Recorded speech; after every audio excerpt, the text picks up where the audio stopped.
Ali Akbar sat in the silence of his room, the only light coming from the street lamp outside his window. The walls felt closer every night, like they were slowly pressing in. Life had not gone the way he expected.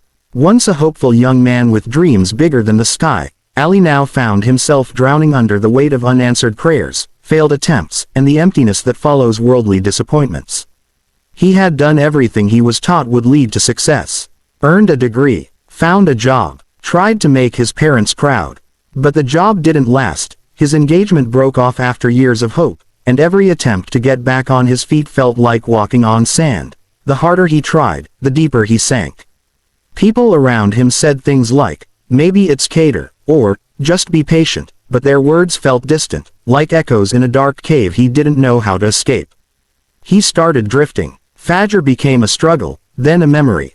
His Quran gathered dust on the shelf. The masjid he once loved felt like a place he no longer belonged. He smiled for others, nodded when they gave advice, but inside, he was quietly breaking.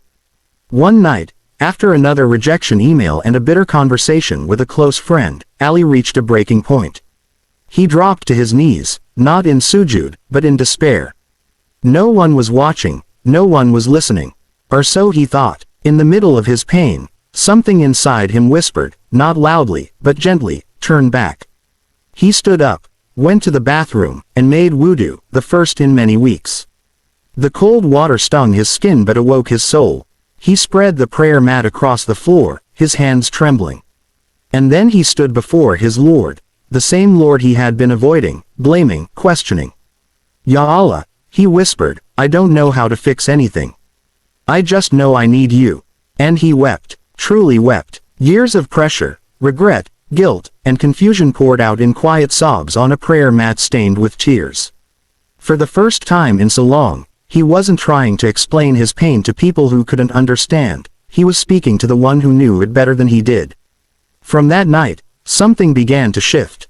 Not in the world outside. Jobs didn't magically appear, his situation wasn't instantly solved. But inside him, there was movement. Peace started returning, not because his problems disappeared, but because his heart remembered where home was. Ali started praying again, slowly at first, shaky and uncertain. But each sujud felt like a step out of the darkness. He began reading Quran not just for reward, but for healing. Verses that once felt distant now felt like personal letters from Allah himself.